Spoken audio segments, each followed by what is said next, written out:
Story number 1, September 18th, 2025. Cascade Mountains, Washington State. Jake Thompson and his girlfriend Emma were experienced hikers. This was supposed to be routine, a 3-day trek through familiar territory. They started the hike around 2 p.m. The weather was perfect, clear skies. They made good time and set up camp near a stream about 4 miles in. As the sun set, Jake noticed something odd. The trail marker near their campsite was wrong. He'd hiked this trail through 2025. The marker should have been blue. This one was red. Maybe they'd changed the color scheme, he thought. Except the marker looked old, weathered, like it had been there for decades. That's when Emma called out from the tent. Her voice had a tremor he'd never heard before. "Jake, come look at this, right now." On Emma's phone was a photo she'd just taken. In the background, behind a tree about 30 yards from their tent, was a figure.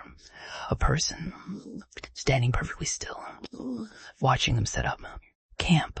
Neither of them had seen anyone else on the trail, not a single person all day. They went outside. The forest was silent, not the peaceful kind of silent, the wrong kind. No birds, no insects, no wind. Jake called out, "Hello, anyone out there?" Nothing, just that oppressive, suffocating silence. Then Emma grabbed his arm. The trail marker. "Jake, look at the trail marker." The red marker they'd seen 30 minutes ago was now yellow, same tree, same position, but a completely different color. Trail markers don't change. They can't change. Emma pulled up her camera roll with shaking hands. The photo from an hour ago showed the marker as yellow, not red. It had always been yellow in the photo. But they both remembered. They both SAW read, "We're leaving." "First light," he said, and they retreated to the tent. Neither slept. Around 2 a.m. they heard it. Footsteps circling the tent. They heard it. Around 2 a.m. they heard it. Footsteps circling the tent. Slow, deliberate, the crunch of leaves under boots, round and round, like someone was studying the tent. Jake grabbed the flashlight, unzipped the tent door, and shone the beam outside. Nothing. The footsteps stopped instantly. But there, on the ground, were footprints. Fresh prints leading right up to their tent door, then stopping. They didn't lead away. They just stopped. They packed their bags in the darkness, used their headlamps, and started hiking back. 2 miles in, Emma noticed something that made her stop dead. Every single one they passed was changing color as they hiked. Red to yellow to blue to green, cycling through colors. But when they looked back, the markers returned to normal. They didn't stop hiking until they reached the parking lot. 4 a.m. They threw their gear in the car and drove. 50 miles away, Jake checked his GoPro footage from the hike out. The footage showed the trail, their frantic pace, everything normal, except for one detail neither of them had noticed in real time. In every frame, behind them, exactly 20 feet back, was the figure from Emma's photo, following them, matching their pace, never getting closer, never falling behind. When they turned to look back, the figure wasn't there, but the moment they turned forward, the camera caught it, always there, always watching. They filed a report with the Park Service. The ranger pulled out a folder.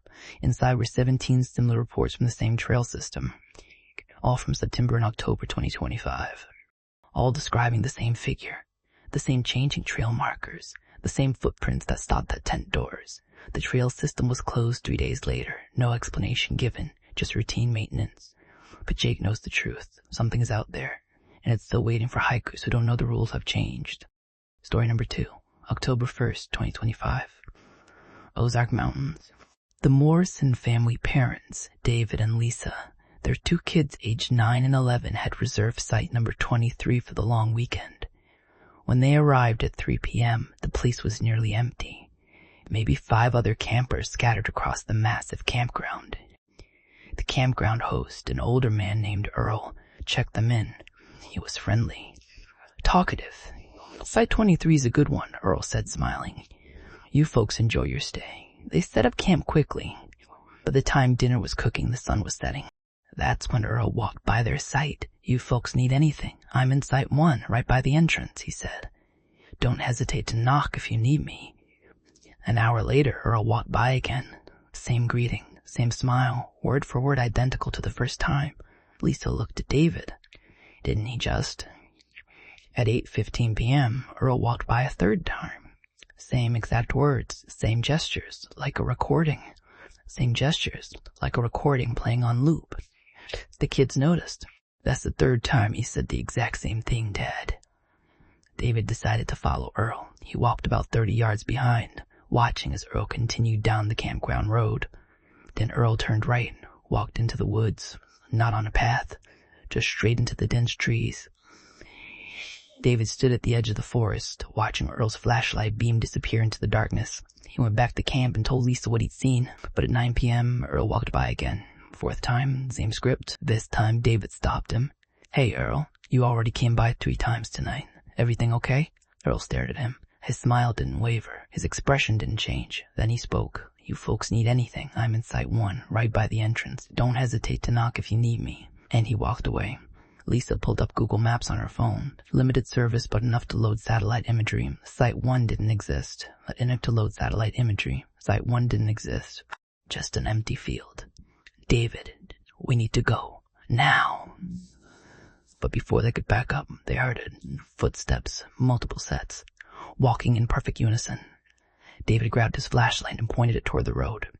3 figures were walking toward their sight. All of them were Earl. Same clothes, same posture, same face. 3 identical copies walking side by side in perfect synchronization. "Get in the car," David whispered. "Get in the car right now." They scrambled. The kids were crying. The 3 girls kept walking, kept getting closer. The engine started. David threw it in reverse and slammed the gas. As they sped toward the exit, their headlights caught something that made David's blood freeze. The entire campground was filled with people now. Dozens of them, all standing perfectly still, all facing their car, and they all looked exactly like Earl. They didn't stop driving until they reached a gas station 40 miles away. When Lisa called the park service the next morning, the ranger said something that made her stomach drop. "Ma'am, that campground's been closed since 2019. Fire damage. It's not even on our active list." A confirmation email. When they pulled it up, the email was gone, like it had never existed. The only evidence was their GPS history and the timestamp on their photos. Photos that, when they looked closer, showed Earl in the background of every single one. Even the ones taken before they met him. Even the ones taken in their car on the drive there. Always watching. Always smiling. Always there. The campground is still closed, but hikers passing through report seeing lights at night. And a man who walks between the empty sites, offering help to campers who aren't there anymore. Story number 3. September 25th, 2025. The boundary waters of northern Minnesota. 3 college students, Marcus, Tyler, and Brianna, decided to do a remote canoe camping trip into the backcountry. The paddling took 6 hours.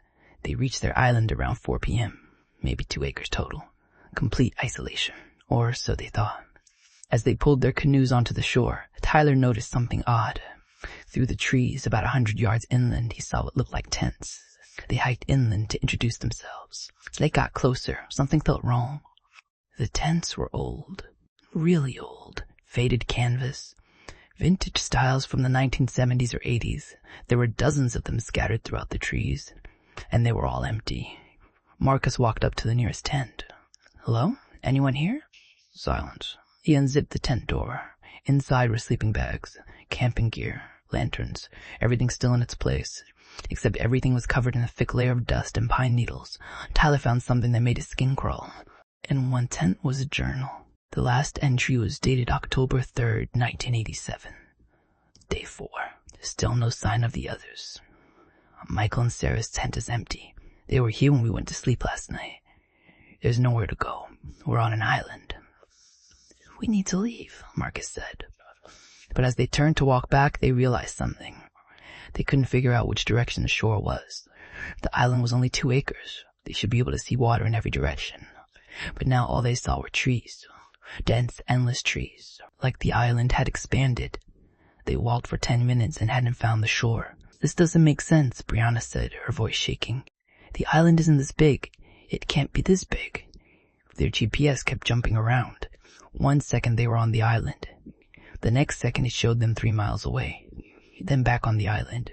But as they walked, they realized the tents were everywhere now, hundreds of them, spreading through the forest, all empty. Then they heard it, voices, distant, coming from somewhere deeper in the forest. They sounded like people laughing, talking. "Hello," Marcus shouted. "We need help. We're lost." The voices stopped instantly, replaced by complete silence. Then the voices started again. But this time they were closer, much closer, and they weren't speaking English. It was just sound, mimicking human speech but not forming actual words. Tyler grabbed Brianna's arm. Actual words. Tyler grabbed Brianna's arm. Run. They ran, dodging between tents. The voices followed them. Getting closer. Marcus burst through a thick stand of pines, and suddenly they were at the shore. Their canoes were right there. They threw themselves into the canoes and paddled. Paddled like their lives depended on it. When they were 100 yards from the island, Tyler looked back. The island was empty, no trees, no tents, just bare rock and scrub grass. The island they'd just been on had never existed.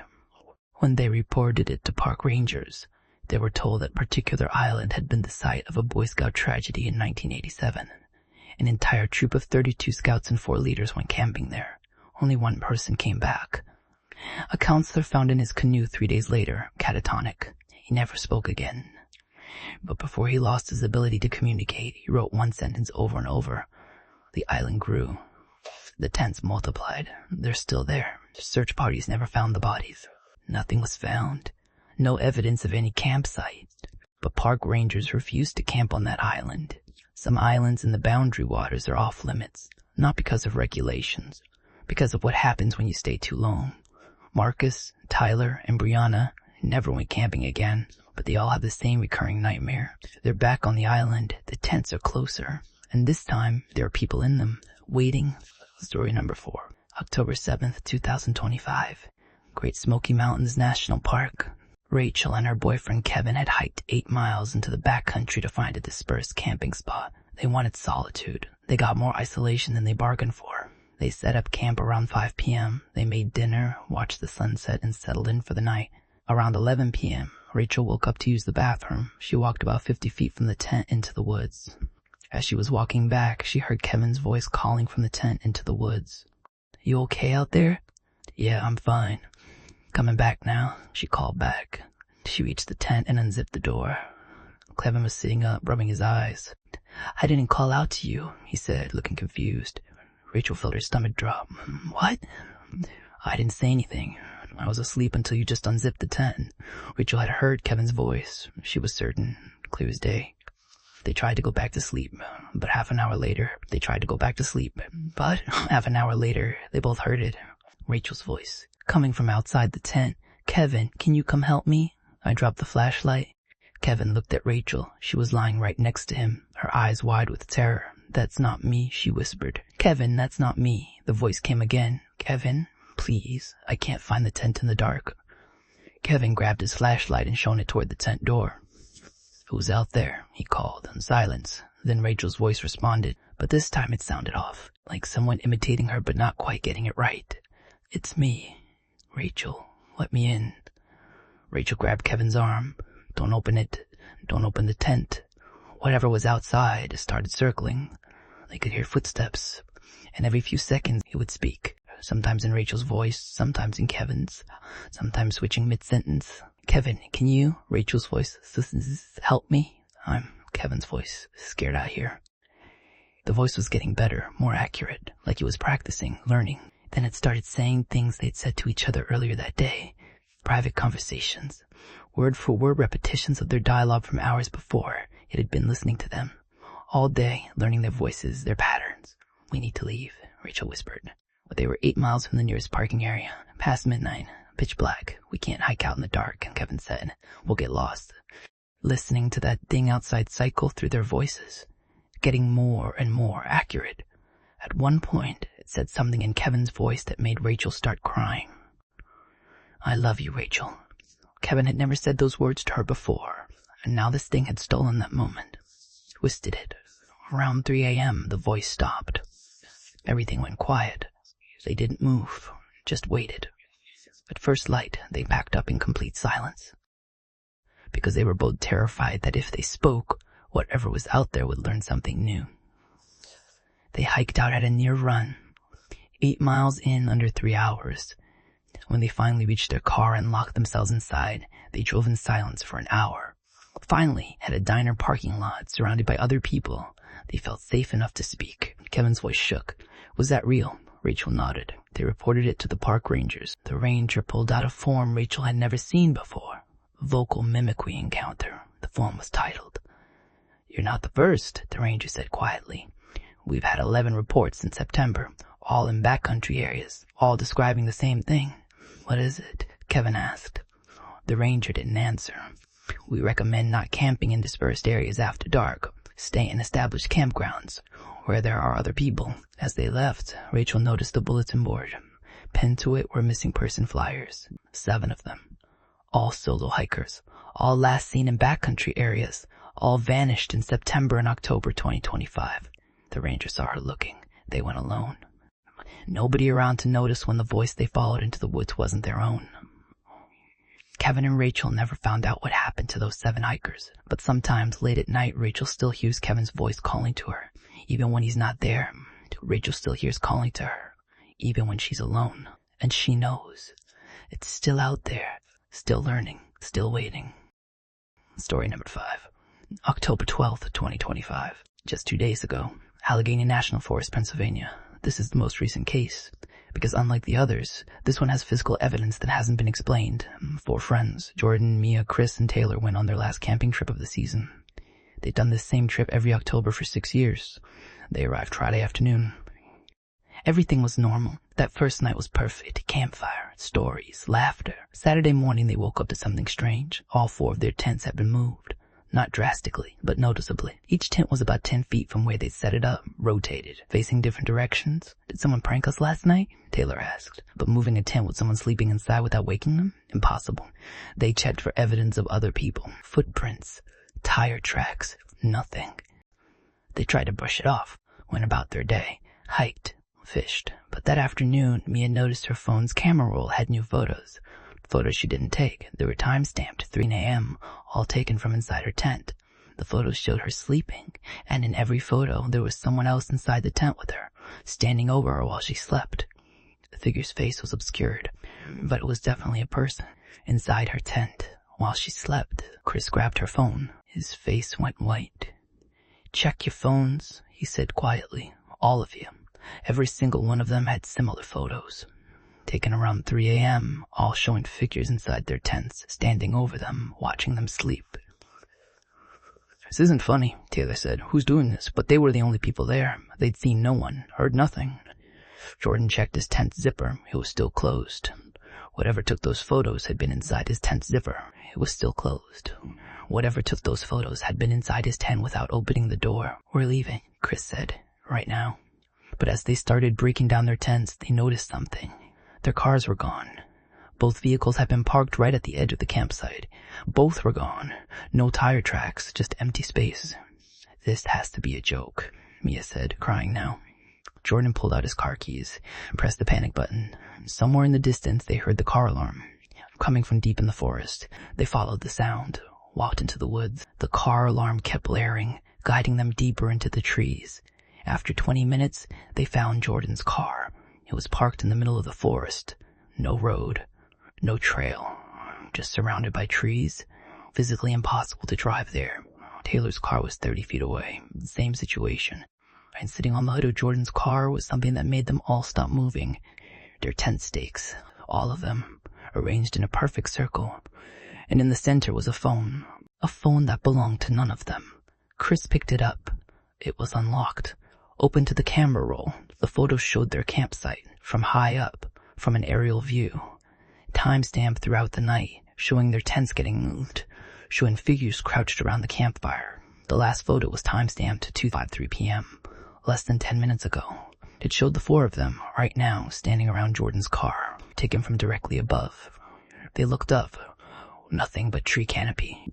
"Run!" Jordan screamed. They ran. Started running back toward the road, toward civilization. Behind them they heard it, footsteps, dozens of them, all moving in perfect synchronization, getting closer. They burst out of the trees onto the main road, flagged down a passing RV. The elderly couple saw their faces and didn't ask questions, just opened the door. As the RV drove away, Taylor looked back. Standing at the edge of the forest were figures, she couldn't count how many. All standing perfectly still, all watching the RV leave. When the police investigated, they found the campsite empty. No tents, no gear, no cars. Like nobody had ever been there, but they found something else. In the exact spot where Jordan's tent had been, there was a pile of phones. 17 of them, all different models, all from different years, all with photos on them. Photos of campers sleeping, photos taken from inside tents, photos taken from impossible angles. The most recent phone belonged to a hiker reported missing 3 weeks earlier. The police won't say what the last photos showed, but the case is still open, and the forest is now closed to camping. Jordan, Mia, Chris, and Taylor are all safe, but none of them will talk about what happened after the RV picked them up. The only thing Chris would say, and he said it once during the police interview before refusing to speak further, they had our faces. All of them. They were wearing our faces.